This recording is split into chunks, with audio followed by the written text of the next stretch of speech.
যদি এই ঘটনাটোত মোৰ কিবা এটা হৈ গ'লহেঁতেন, মোৰ ঘৰখনৰ মোৰ ছোৱালীজনী কি হ'লহেঁতেন। পিছফালৰ পৰা মাৰি দিছে ট্ৰাক এখনে। এতিয়া কষ্টটো আমি কৰিছোঁ, টোপনি ক্ষতি আমি কৰিছোঁ। এতিয়া বাকী যিজনে মাৰিছে তাৰ টোপনি ক্ষতিয়ে হৈছে নে কিবা হৈছে। আচলতে যিটোৱে চলাইছে পাঞ্জাৱতী ট্ৰাক এখনৰ ড্ৰাইভাৰটোৱে অত্যন্ত মদ্যপান কৰি আহিছে।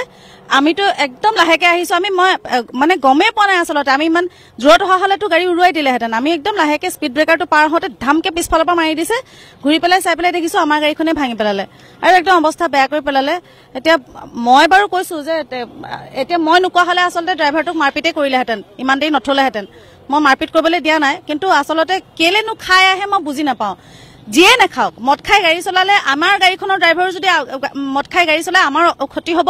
বেলেগৰ চলাই পেলাই মুঠতে চালকজনে যদি খাই পেলাই মদ খাই পেলাই গাড়ী চলাই নিজৰ হলেও ক্ষতি হ'ব, আনৰ হলেও ক্ষতি কৰাব। সেই কামটো কিয় কৰে বুজি নাপাওঁ। সেই কামটো কিয় কৰে, কেলে মদ খাই পেলাই গাড়ী চলায়? এই দিনে দুপৰে মদ খাই পেলাই গাড়ী চলাই নেকি?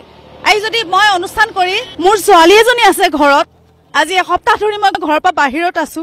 যদি এই ঘটনাটোত মোৰ কিবা এটা হৈ গ'লহেঁতেন, মোৰ ঘৰখনৰ মোৰ ছোৱালীজনী কি হ'লহেঁতেন।